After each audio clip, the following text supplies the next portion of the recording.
Please welcome the Choral Art Society of Washington, D.C., under the direction of Scott Tucker.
Most cars, if you go left or right, or away from the camera, this car.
Ladies and gentlemen, please rise for the invocation by Father Matt Malone.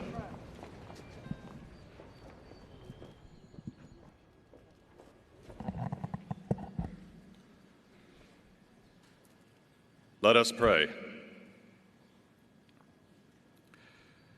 We meet not in a moment of mourning, but in an hour for hope. For this memorial is not only our remembrance of things past, but the touchstone of our present and a rite of dedication to our future. We gather here in this sacred place where the memory of all our fallen heroes propels our hearts toward the highest aspirations of the nation, to proclaim to our fellow citizens and to the world, Bobby Kennedy still lives in millions of hearts that seek a newer world, in millions of minds that dream things that never were and ask why not, in every ripple of hope. Yet we make this proclamation not only through mere human words or earthly gestures, but in this spirit of prayer, that privileged place in every soul where the grace of God transforms our wounded hearts into hearts of wounded healers, where sorrow is charged with meaning, where human weakness is redeemed and hope reborn. And so we pray that the God Bobby Kennedy served so well will send his Spirit upon this morning to guide our feet in the ways of peace, that his grace will open our eyes to new vistas of human daring, open our hearts to the most vulnerable among us, open our hands to embrace the cause of justice. For above all, Bobby Kennedy still lives, because the one in whose name we make this prayer, the one who was the source and summit of his life, the one who was crucified and yet rose triumphant, he still lives. Thus faith, hope, and love will never die. Amen.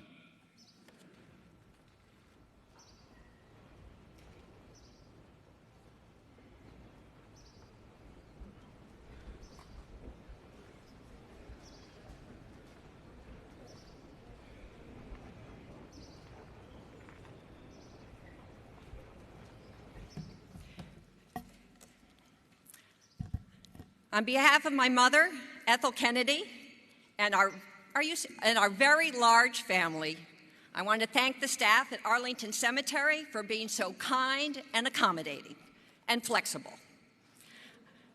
I want to thank President Clinton, who graces us with his presence. Thank you so very much.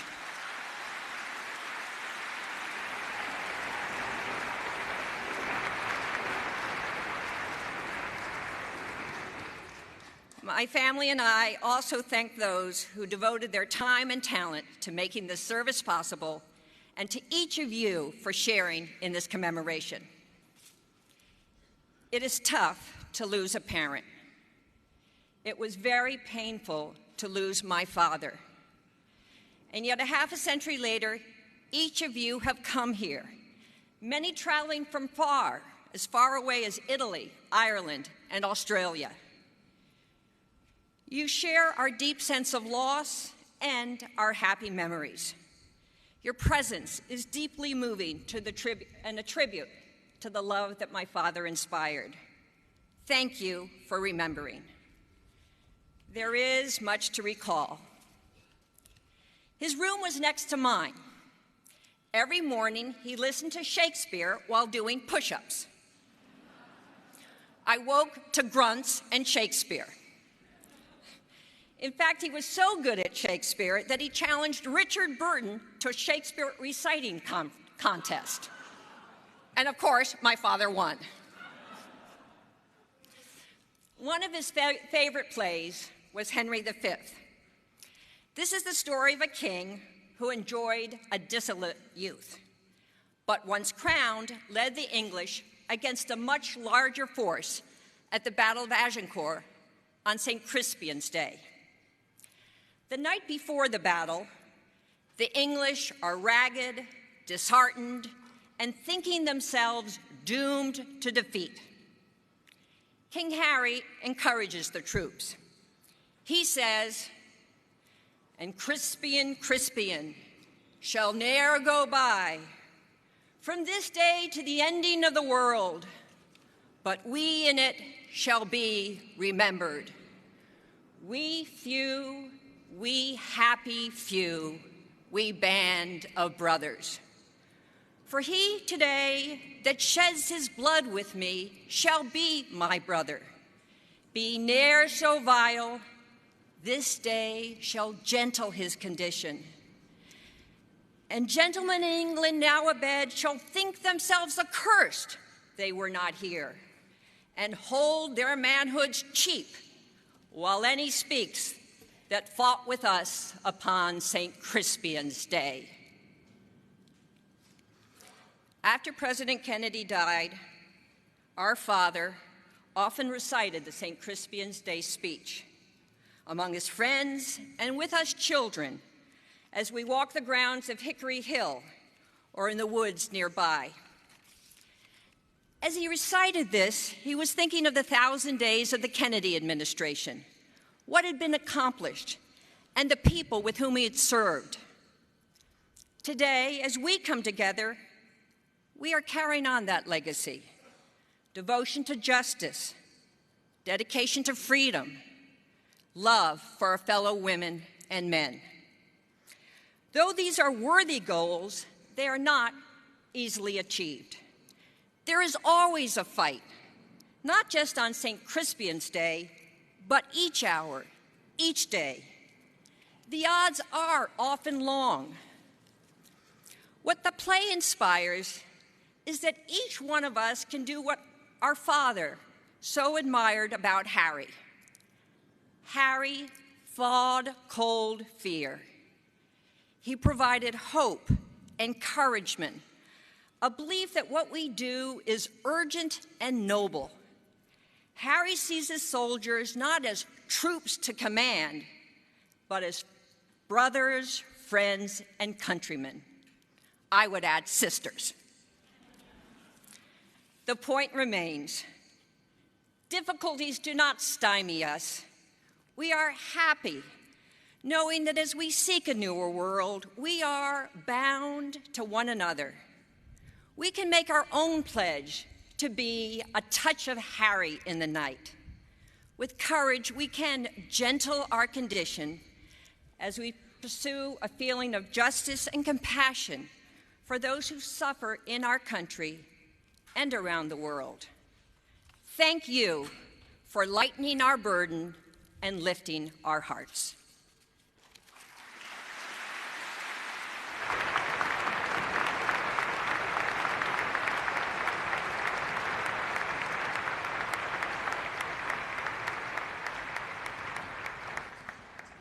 Ladies and gentlemen, please welcome Dolores Huerta, President and founder of the Dolores Huerta Foundation.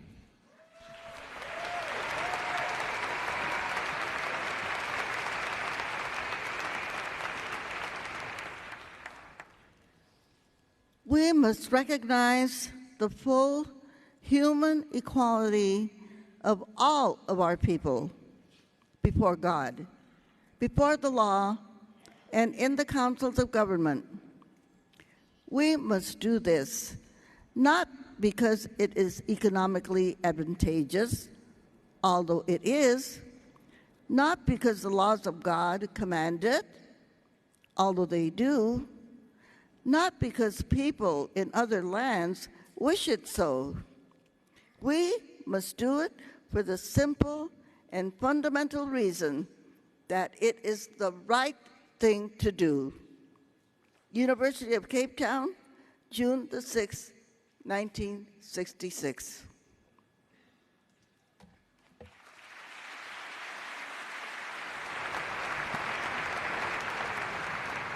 Please welcome Grace Martinez Rosa.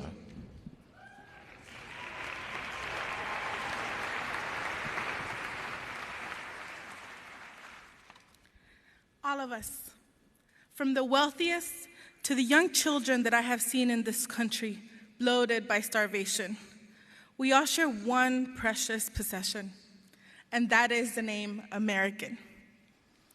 It is not easy to know what that means, but in part, to be an American means to have been an outcast and a stranger, to have come to the exile's country, and to know that he who denies the exile and the outcast and the stranger still among us also denies America.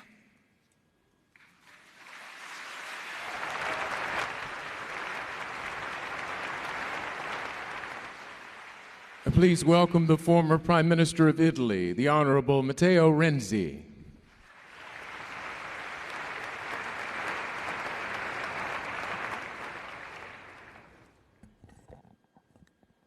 Too much and for too long, we seem to have surrendered personal excellence and community values in the mere accumulation of material things.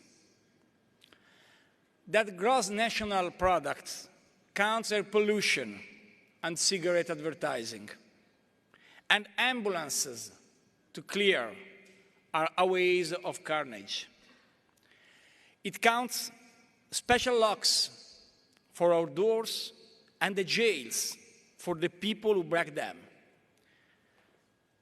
It counts the destruction of the redwood and the loss of our natural wonder in the chaotic sprawl. It counts napalm and counts nuclear warheads and armored cars for the police to fight the riots in our cities. It counts Whitman's rifle and Speck's knife and the television programs which glorify violence in order to sell toys to our children. Yet, the gross national product does not allow for the health of our children, the quality of their education, or the joy of their play. It does not include the beauty of our poetry, of the strength of our marriages, the intelligence of our public debate, or the integrity of our public officials. It measures neither our wit nor our courage, neither our wisdom nor our learning, neither our compassion nor our devotion to our country. It measures everything, in short, except that which makes life worthwhile. And it can tell us everything about America, except why we are proud that we are Americans. If this is true here at home, so it's true elsewhere in the world. University of Kansas, March 18, 1968.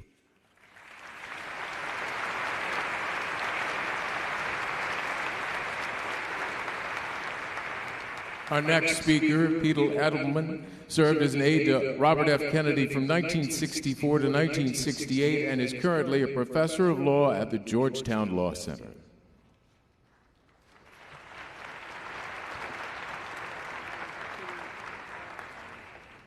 We must, if we seek not merely to lead, but to lead greatly, act consistently with our belief in human freedom and equality. Those are the seminal values of our entire history.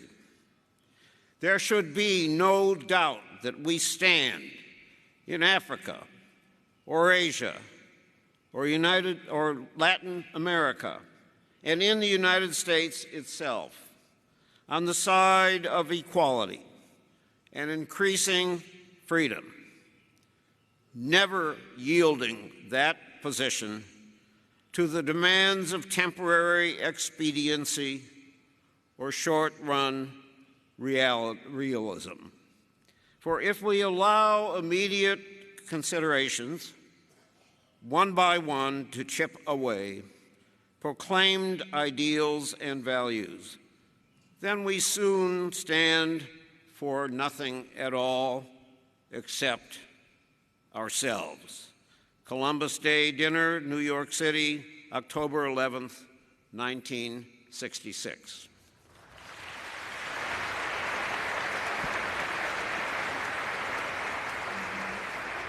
Please welcome the Republic of Ireland's Ambassador to the United States, His Excellency Daniel Mulhall.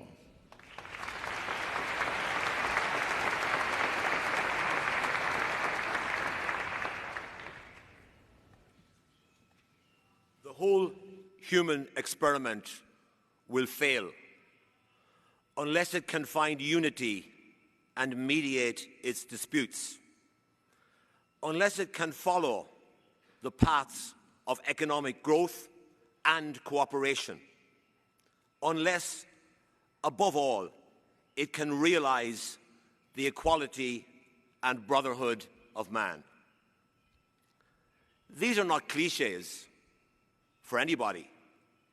They are the bare essentials of survival for us all. And on this small, vulnerable, infinitely interdependent planet, all of us are seeking solutions. Under the spur of potential plenty, as under the shadow of potential destruction, we are one. Our triumphs and defeats are common. The bell tolls for us all. Addis Ababa, Ethiopia, 1966.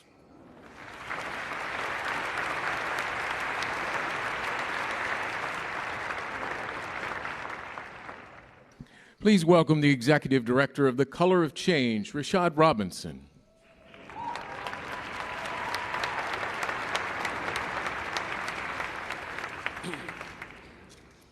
Your generation, South and North, white and black, is the first with the chance to not only remedy the mistakes which all of us have made in the past, but to transcend them. Your generation, this generation, cannot afford to waste its substance and its hope in the struggles of the past, for beyond these walls is a world to be helped and improved and made safe for the welfare of mankind. 1966, University of Mississippi.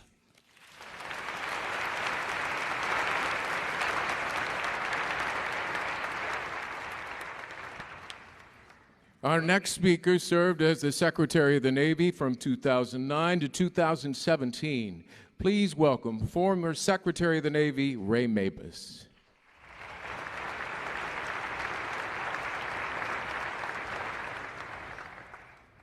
America was a great force in the world with immense prestige long before we became a great military power. That power has come to us, and we cannot renounce it. But neither can we afford to forget that the real constructive force in the world comes not from bombs, but from imaginative ideas, warm sympathies, and a generous spirit. These are qualities that cannot be manufactured by a public relations specialist. They are the natural qualities of a people pursuing decency and human dignity in its own undertakings, without arrogance or hostility or delusions of superiority toward others. A people whose ideals for others are firmly rooted in the realities of the society we have built for ourselves. University of Indiana, Bloomington, Indiana, April 24th, 1968.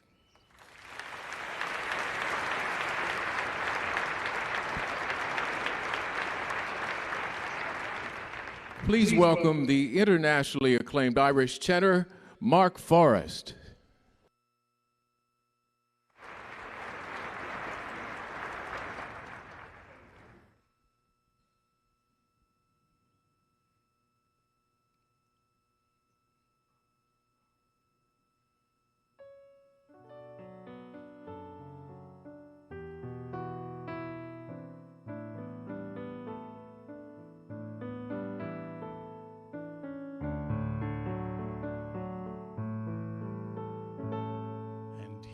Raise you up on eagle's wings, bear you on the breath of dawn, make you to shine like the sun, and hold you in the palm of his hand. And you who dwell in the shelter of the Lord, who abide in his shadow for life, say to the Lord, my refuge, my rock in whom I trust. Yes, he will raise you up on eagle's wings, bear you on the breath of dawn, make you to shine like the sun, and hold you in the palm of his hand. The snare of the fowler will never capture you, and famine will bring you no fear.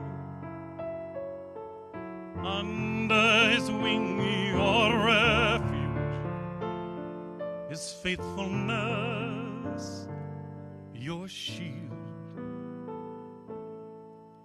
Yes, he will raise you up on eagle's wings, bear you on the breath of dawn, make you to shine like the sun, and hold you in the palm of his hand.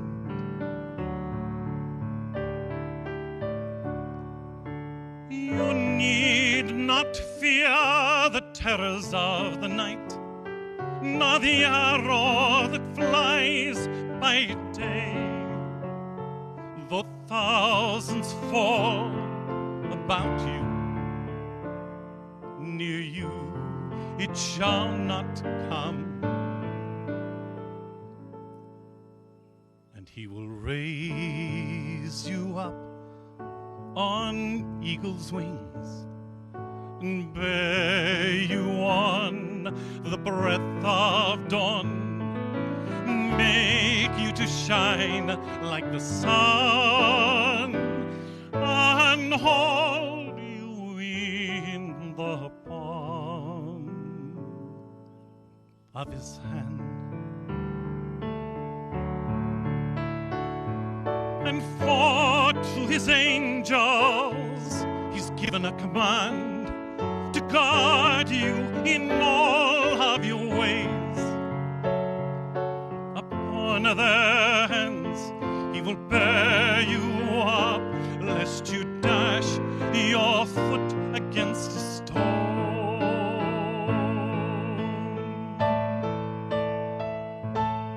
Yes, he will raise you up on eagle's wings, bear you on the breath of dawn, make you to shine like the sun.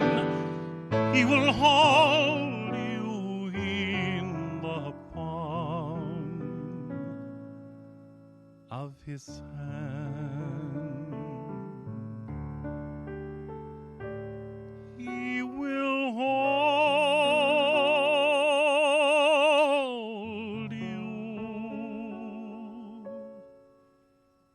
he will hold you in the palm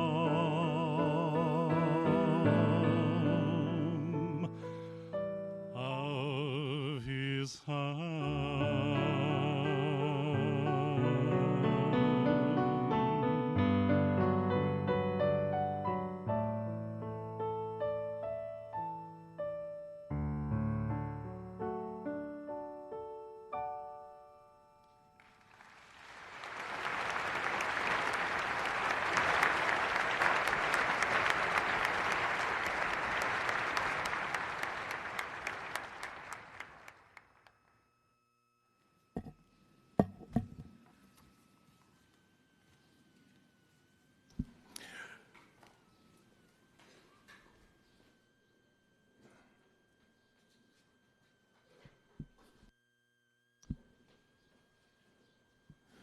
From the Robert F. Kennedy Children's Action Corps, please welcome Bianca Fonseca.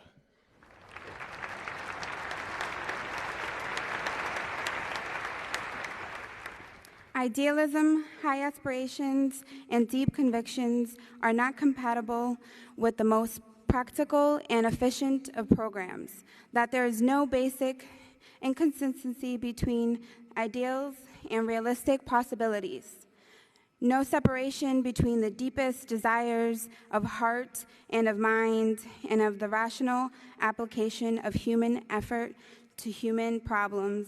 It is not realistic or hard-headed to solve problems and take action, unguided by the ultimate moral aims and values.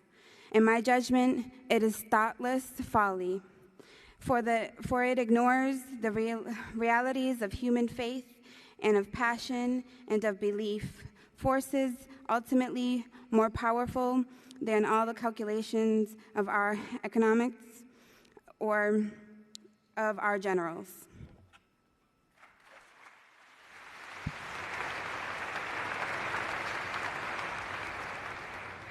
Please welcome the Honorable Nancy Pelosi.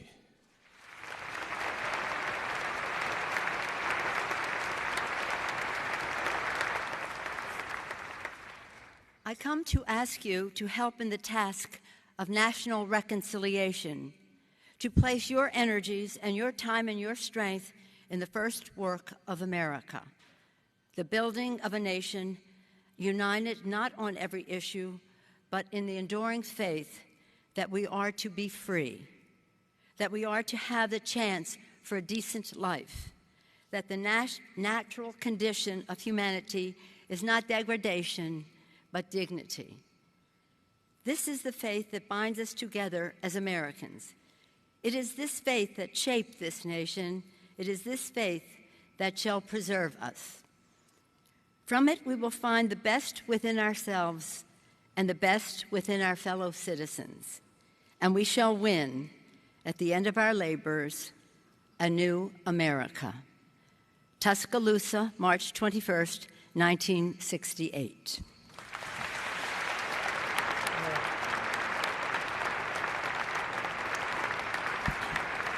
Ladies and gentlemen, please welcome civil rights icon, Congressman John Lewis.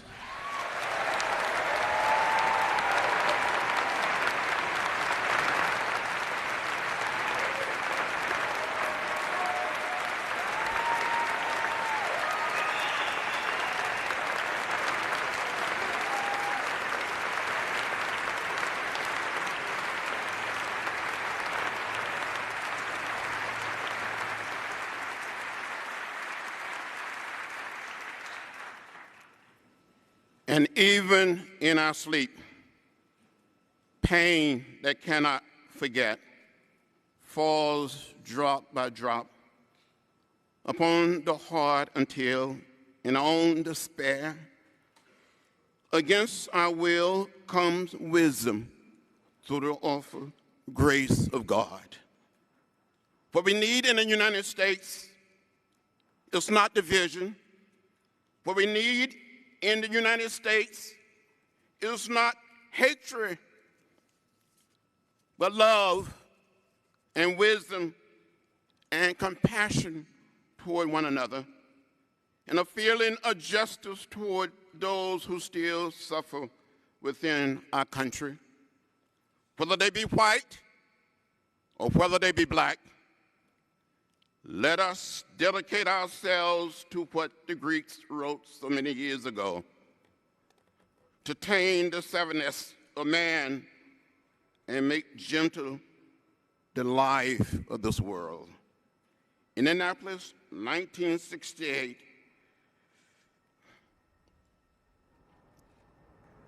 during the announcement of the assassination of Dr. Martin Luther King, Jr.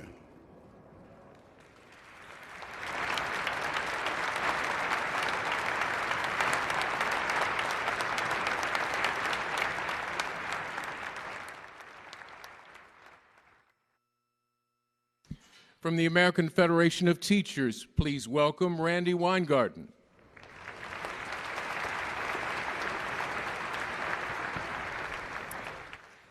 Our choice is not whether change will come, but whether we can guide that change in the service of our ideals and toward a social order shaped to the needs of all our people. In the long run, we can master change not through force of fear, but only through the free work of an understanding mind, through an openness to new knowledge and fresh outlooks, which can only strengthen the most fragile and most powerful of human gifts, the gift of reason. University of Witwatersrand, Johannesburg, South Africa, June 8, 1966.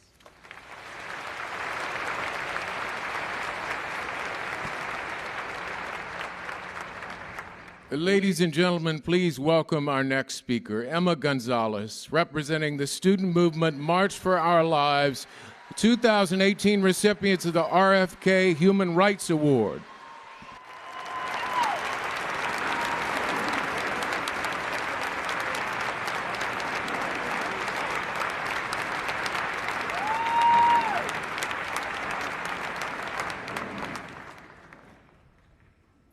First is the danger of futility, the belief there is nothing one man or one woman can do against the enormous array of this world's ills, against misery and ignorance, injustice and violence. Yet many of the world's great movements of thought and action have flowed from the work of a single man.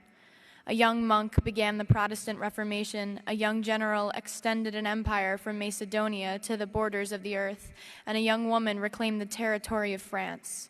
It was a young Italian explorer who discovered the New World, and a 32-year-old Thomas Jefferson who proclaimed that all men are created equal.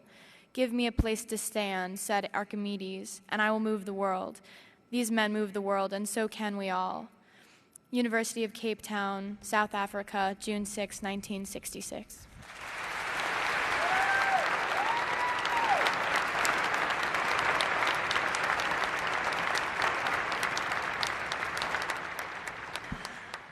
Please welcome Congressman Fred Upton.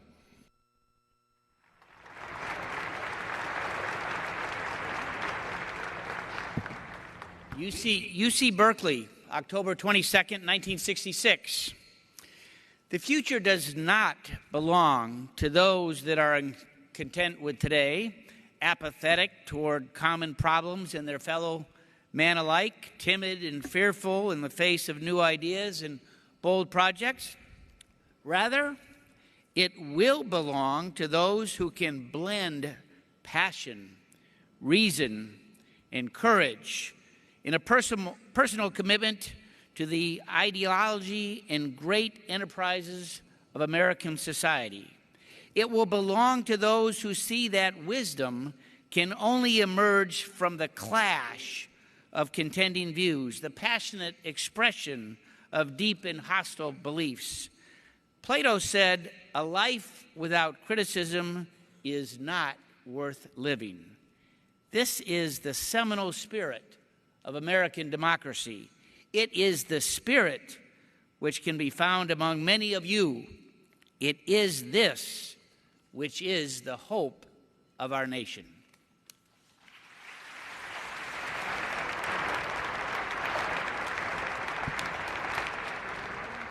Ladies and gentlemen, please welcome country music legend Kenny Chesney.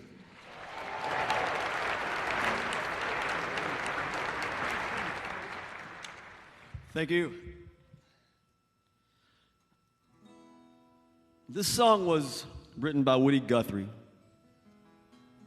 And it's a promise of everything that is good that our country has to offer all of us. And in the last year, I've gotten to know Ethel, and I've gotten to know several of Bobby and Ethel's children and their children's children. I've gotten to know their spirit, their personality, and in their heart. And that being said, I believe in my heart of hearts that Bobby Kennedy carried the promise of this song in his heart till the day he died.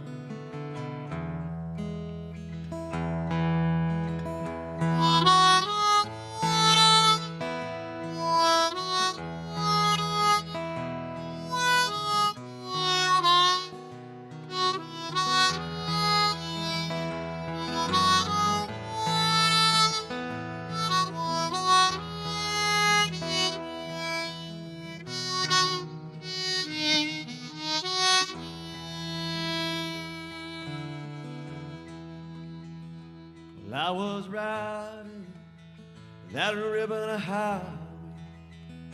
I saw a bird in the skyway.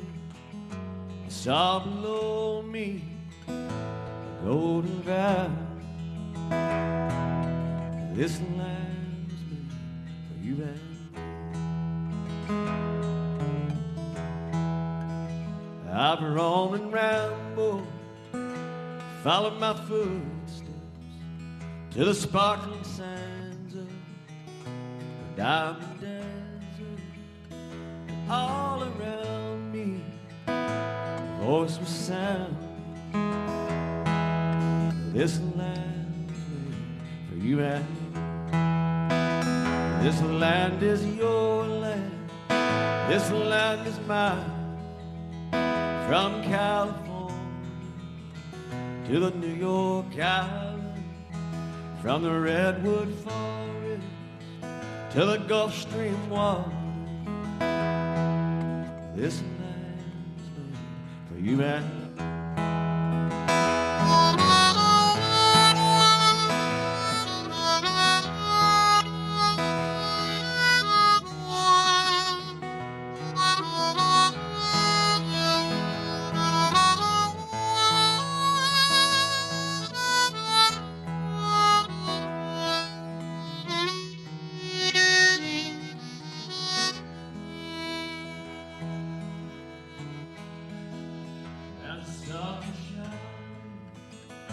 I was strolling in the wheat fields waiting, the dust clouds rolling, and all around me a voice was sounding. This land was made for you and me.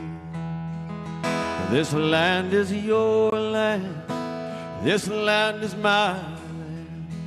From California to the New York Island, from the redwood forest to the Gulf Stream water. This land was made for you and me.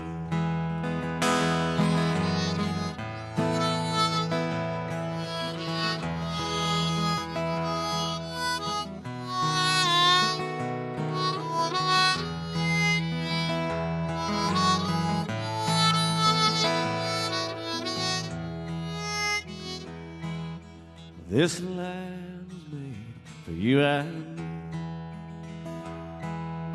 This land was made for you and me.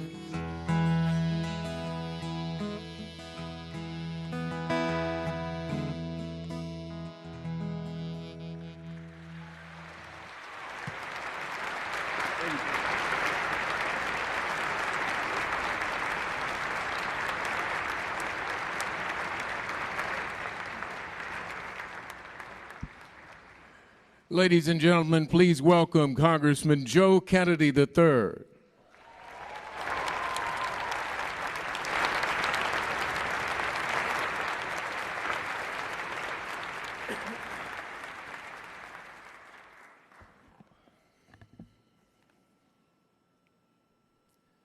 Empathy for those struggling and striving.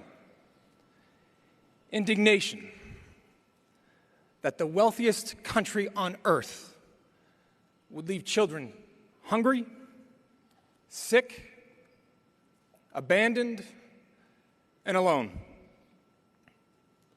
Compassion for the least among us. Faith that our nation, that our world are capable of better. Countless words have been used to remember my grandfather. Poetry has been written about the work he did and the life he lived. But for a man who loved language, it's the images that tell his story best. The caress of a child's face in a shotgun house in the Mississippi Delta. His hand on the shoulder of a coal miner in eastern Kentucky. A small piece of bread shared with Cesar Chavez in the dusty fields of Delano. Images of a father, a son, a brother, a husband, an uncle. Of a family home adorned to this day with photos of loved ones, graduations, weddings, silly moments, grandkids, great-grandkids, his brood ever growing, his love ever enduring. Of his extraordinary wife and partner, who 50 years after his passing still wears her wedding ring.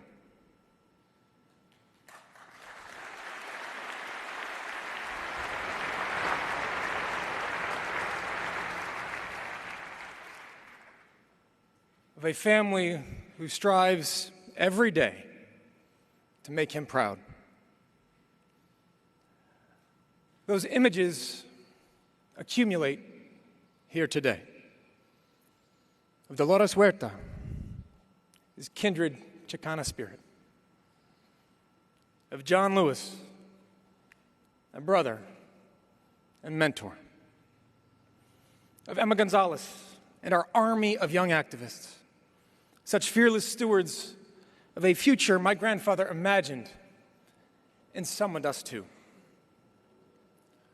For Robert F. Kennedy, this was the measure of a life well lived. People, a human connection,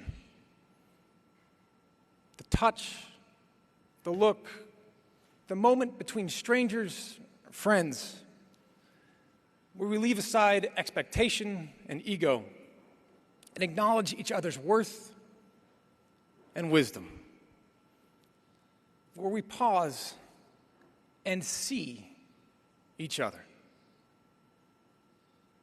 When we look past color or creed or class and recognize a humanity we all share, our imperfections, our contradictions, our hope for something, for a truer, kinder tomorrow. That humanity anchored my grandfather. It carried him from the fields of farm workers to the hollows of Appalachia, from the sprawling reservations of Indian country to the tenements of Bed-Stuy, where in the shadows, in the background, in the quiet spaces that rarely sought or got attention, Robert Kennedy found the arteries of our American heart. And he said to those forgotten, your country sees you. Your country values you.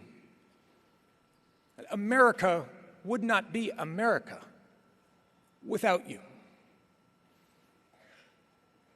He held their hands. He knelt by their side. He shared their sorrows. And he lifted their spirits. He wasn't radical or revolutionary. He was human and willing to be vulnerable. It was his greatest gift to give.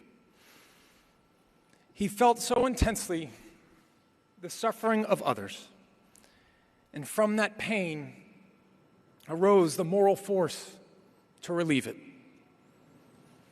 He saw their dreams and dared to ask, why not?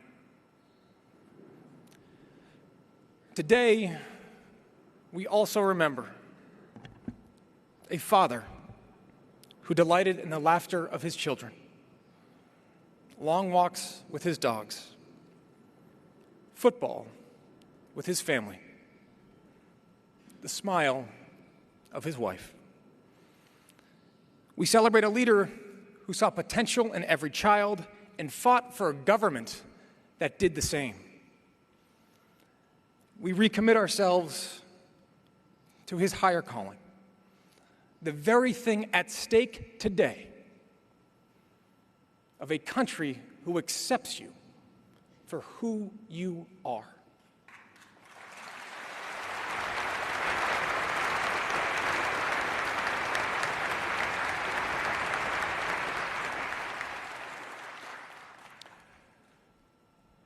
"25 years ago, in this very place, a family friend stood and recalled the journey of my grandfather.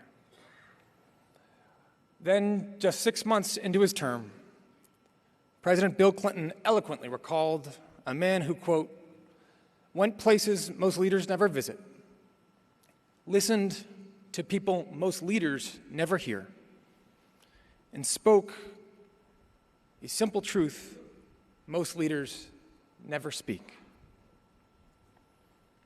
Most of all, President Clinton implored us to remember, quote, the powerful, beautiful, the simple faith of Robert Kennedy. We can do better. Ladies and gentlemen, it is my honor to introduce him once more here today. Please join me in welcoming President William Jefferson Clinton.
what he meant to us when we were young and what he means today.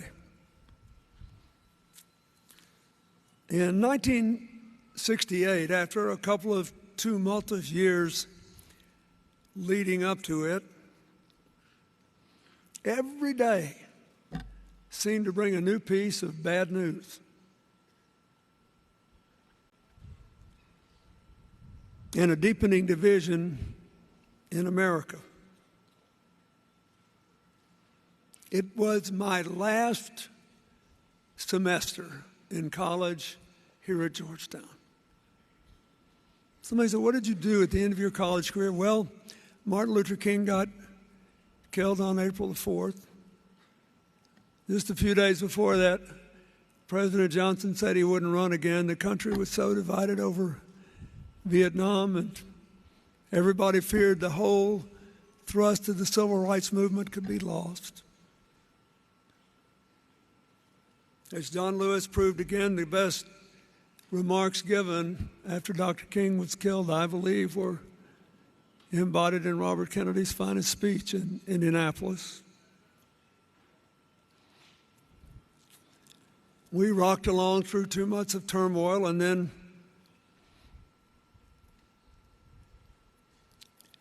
he won in California in the primary.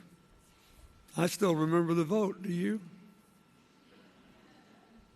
Lost Oregon by a little bit and then won in California 45-42. And God forgive me for being incorrect, but I was so glad they had winner-take-all primaries back then.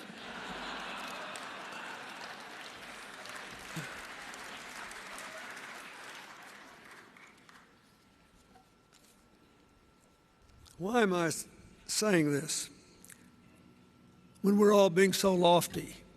Because he was a flesh and blood man who fought in real life. Because in this time when we seem to think our clan and tribe are more important than anything else and require us to be divided from one another, he came, as you see here, from quite a clan. And he did every single thing he could to increase it.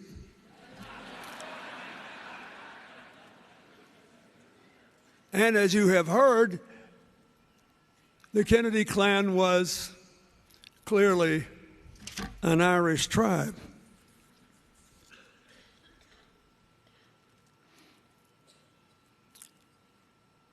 And those of us who share that heritage are proud of it.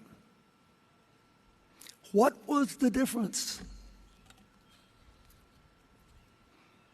The difference was that he embodied the whole message of the faith of his fathers and mothers. Before His Holiness Pope Francis called us to engage in a culture of encounter, he viscerally, instinctively lived a life of encounter. The life of the outstretched hand, not the clenched fist. He lived it in Appalachia and the Mississippi Delta and Watts and Bed-Stuy, on Native American reservations, among farm workers who had no one else to look after them, and all the way to the townships of South Africa still groaning under apartheid. Did he ever once give up his clan or his tribe? No. He said, what has that got to do with whether we can live together? What has that got to do with whether we have to acknowledge that our common humanity is even more important than our interesting differences? And he did something unusual for a politician back then when you couldn't check every word every day. He actually said the same thing everywhere he went.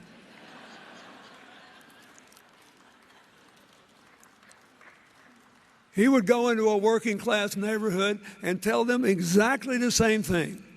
he would say in a poor neighborhood of African Americans. He would stand in a synagogue and say the same thing he would say at a Knights of Columbus meeting. And if we had had a large Muslim population back then, he would have gone to them and said, you too can be part of America if you share our values and our vision.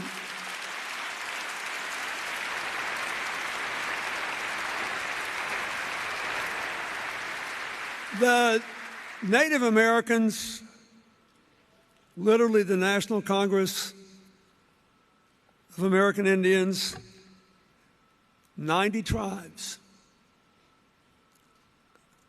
for his work with them, gave him a tribal name, Braveheart. His brave heart took him to California to be with Cesar Chavez, to make a 200-mile trip across Appalachia, to see the shacks where parents struggle to feed their children, to visit the Pine Ridge Reservation in South Dakota, in the middle of the Indiana primary race, to enrage the apartheid government in South Africa by plunging into the crowds in Soweto and shaking hands. He encountered people and challenged all of us to do the same. His message really, no matter how dressed up in the finest poetry, never changed. We can do better. And because we can, we must. He gave it over and over and over. And while the words were beautiful, look at the films, if you weren't alive then, that are coming up now. The energy was awesome. And the intensity of conviction burned away like a blowtorch. All those layers of complacency and comfort. Show up, stand up, we can do better. And he didn't let anybody off the hook. He said, yeah, I want to help you, but you got to work hard.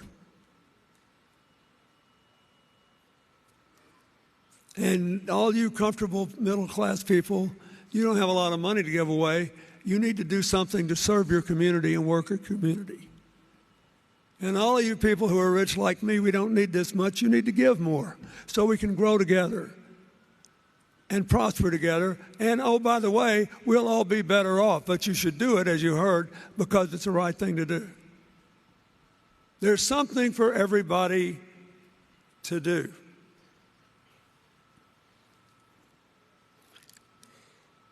"50 years later,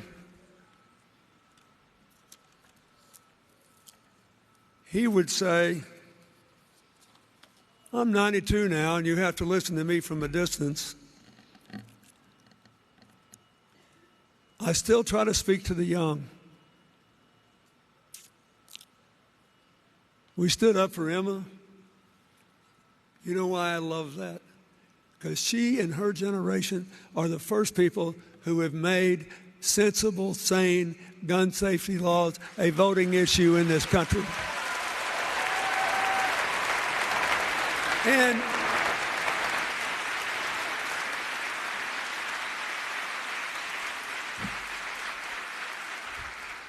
I was president. We passed the assault weapons ban and the ammunition limit, and we did all that. Wait. We did it all, but we couldn't make it a voting issue, and we got our brains beat out. When she and her colleagues said, we do not deserve to die in school. Schools need not be a killing ground. Bobby Kennedy would say, hey, Nobody's trying to take away your right to hunt, to sport, shoot, to defend your family. But we should take away the option to commit mass murder with killing machines without an adequate background check, for sure. That's what she did. That's the kind of thing he did viscerally. I never saw anything like it. At our 50th reunion, I was trying to determine what to say, and I kept thinking about Bobby Kennedy because when he died early on the morning of June the 6th, one of my roommates was volunteering in his office. Tommy Kaplan's here with me today, and we stayed up to watch him win, and then he's on my bed beating on me. They shot him. And all I could think about was that in his campaign, Robert Kennedy said, "'Tis not too late to seek a newer world." He loved Tennyson's Ulysses, and it was perfect. It was like, hey, I'm a 42-year-old cool guy, and young people can relate to me, and we're going to do great things. We can make America again. Again. But for all of you who were there then, you get to join the young people today. Because go back and read Ulysses. It is a poem of an old man saying, you can't quit. And there is still something good you can do. Your age is a state of mind. Your commitment must never waver. And we have got to stop hating each other. It's bad for us. And that includes, and by the way, that includes the members of our clans and our tribes. The outstretched hand beats the clenched fist. So I ask you, as he would, if he were 92 standing here, thank you very much for showing up and saying all the nice things and reciting my words. But it all amounted to me saying we can do better. And because we can, we must. So let us resolve to do better. In Ulysses, when he said it was not too late to seek a newer world,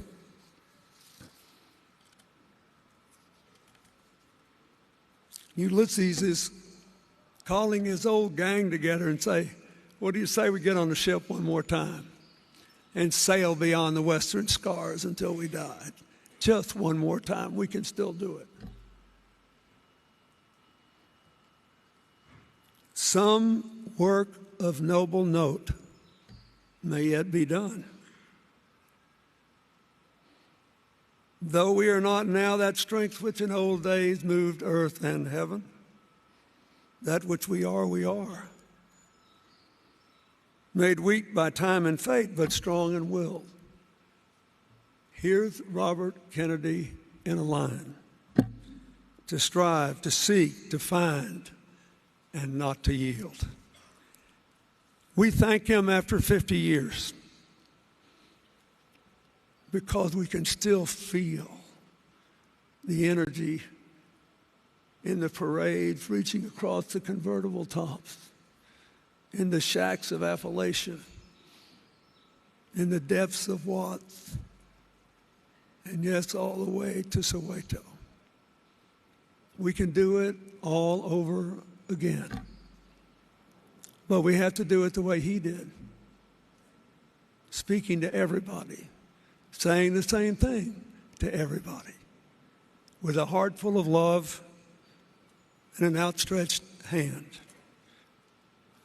His legacy has brought us here and will see us on. God bless you.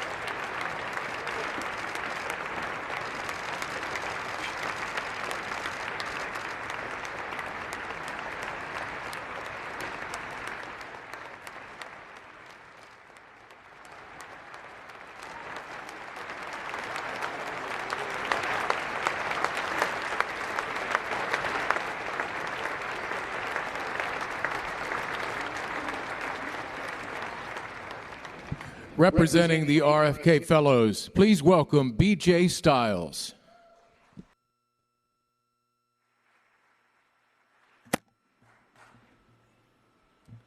Few men are willing to brave the disapproval of their fellows, the censure of their colleagues, or the wrath of their society.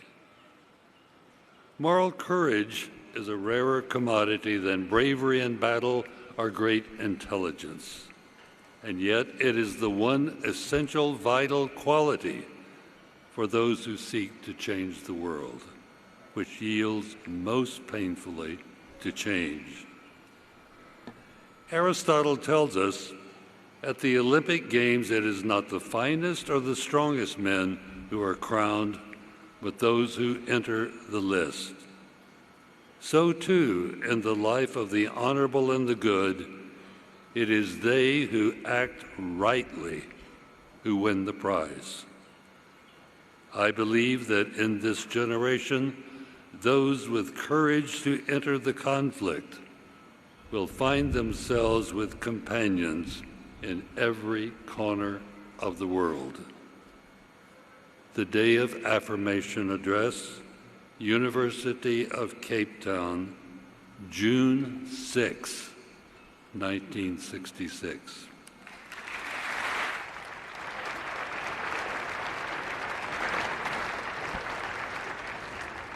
From Tivity Health, please welcome CEO Donato Tramuto.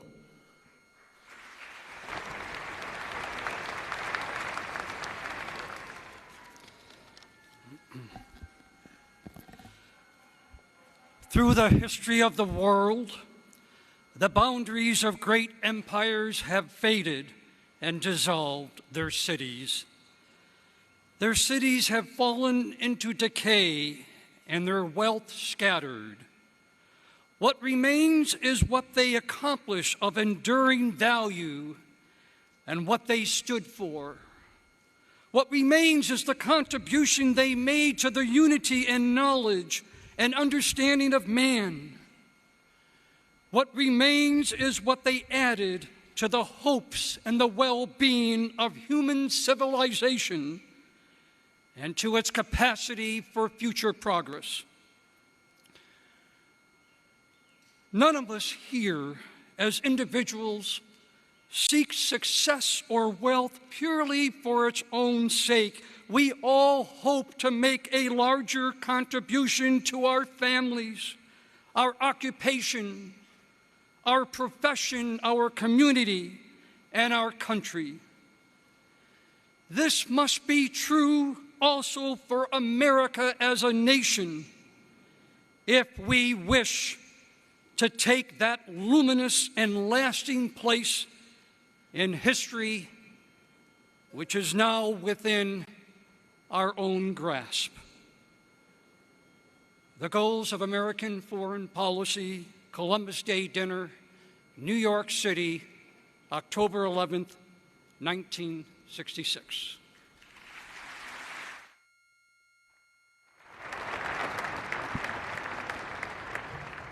Please welcome the CEO of Patagonia, Rose Marcario.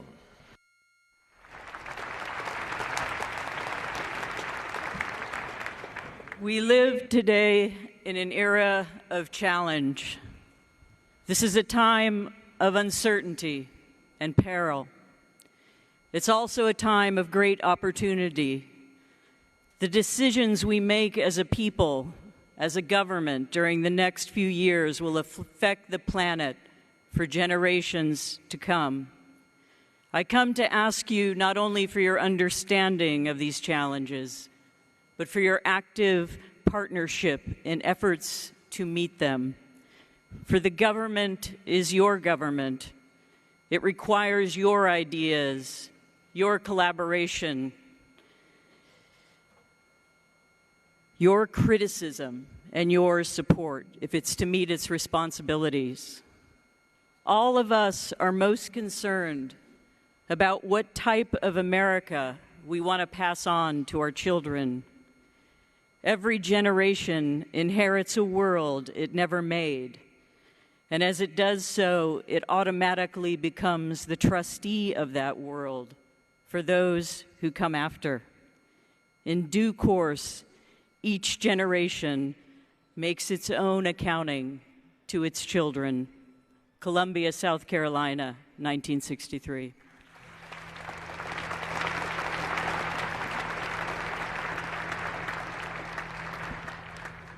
From the International Indigenous Youth Council, 2018 recipients of the RFK Human Rights Award, please welcome Lauren Howland.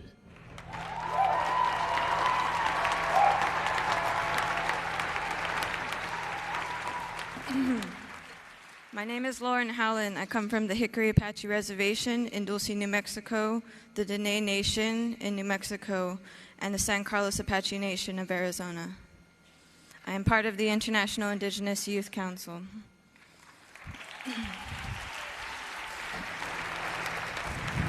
Our answer is the world's only hope. It is to rely on youth. The cruelties and obstacles of this swiftly changing planet will not yield to the obsolete dogmas and worn-out slogans. It cannot be moved by those who cling to a present which is already dying, who prefer the illusion of security to the excitement and danger which comes with even the most peaceful progress. This world demands the qualities of youth, not a time of life, but a state of mind, a temper of the will, a quality of the imagination, a predominance of courage over timidity, of the appetite for adventure over the life of ease. It is a revolutionary world that we all live in. And thus, as I have said, in Latin America and Asia and in Europe and in my own country, the United States, it is the young people who must take the lead. University of Cape Town, June 6, 1966.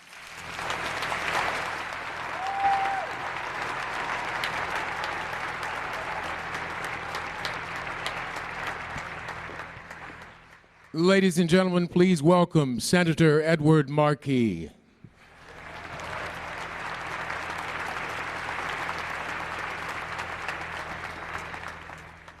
It is from numberless diverse acts of courage and belief that human history is shaped. Each time a man stands up for an ideal, or acts to improve the lot of others, or strikes out against injustice, he sends forth a tiny ripple of hope, and crossing each other from a million different centers of energy and daring, those ripples build a current which can sweep down the mightiest walls of oppression and resistance. University of Cape Town in South Africa, June 6, 1966, 52 years ago today.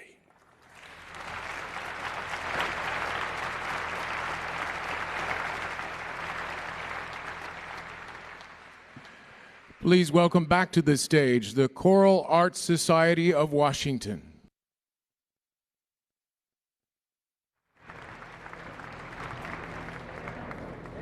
Francesca.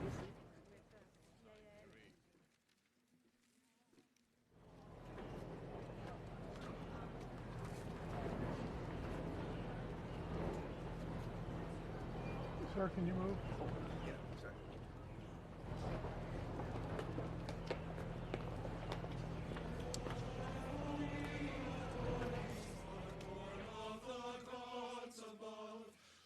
Unfold like flowers before thee, turning toward the sun above. Melt the clouds of sin and sadness, drive the doubt of dark away. Giver of immortal gladness, fill us with the light of day. Melt the clouds of sin and sadness, drive the doubt of dark away. Fill us with the light of day. Stone and hill, thy sound resounding, earth and heaven reflect thy rays. Stars and angels sing around thee, center of unbroken praise.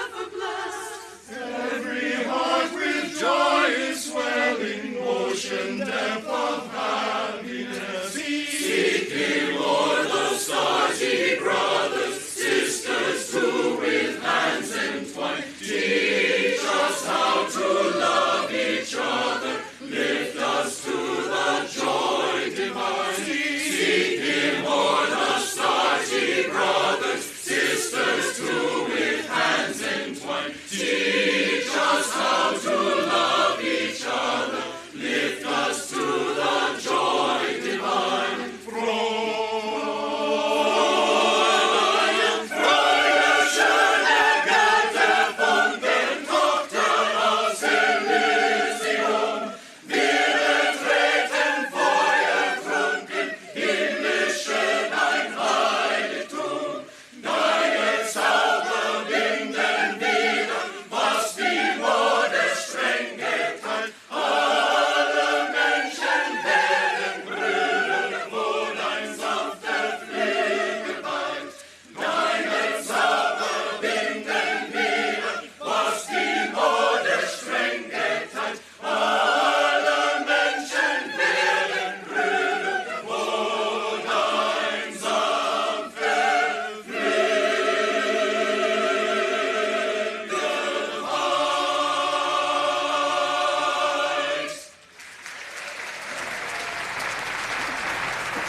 In this sacred place,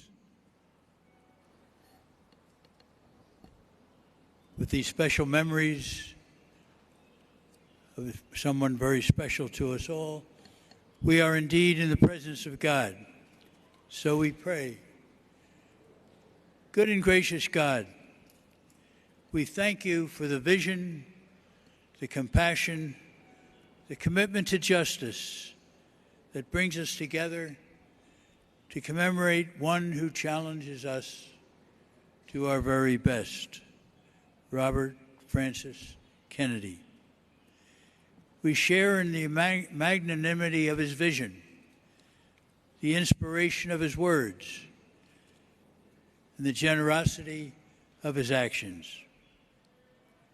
May we be the source of the energy, creativity, generosity, and love in the pursuit of the ideals that he worked so hard to bring our nation and world together. May we share his compassion for the poor, the needy, the oppressed, the forgotten.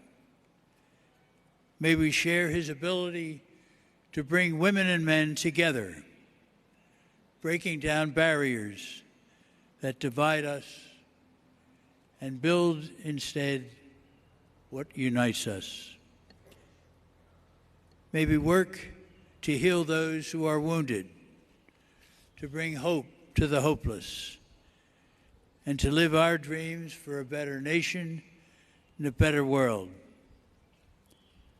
In a special way, bless the Kennedy family, from Ethel, ever at Bobby's side, to the youngest children, as they keep alive Robert's vision, faith, courage, and service to others.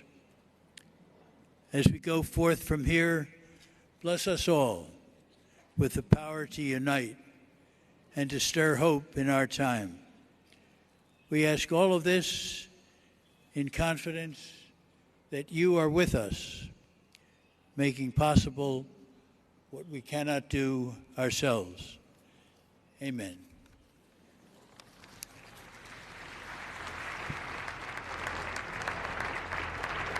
Please welcome the American University Gospel Choir under the direction of Celeste Sledge.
Ladies and gentlemen, this concludes the celebration of Robert F. Kennedy's Life and Legacy Memorial Service. Please remain in your seats while the family departs.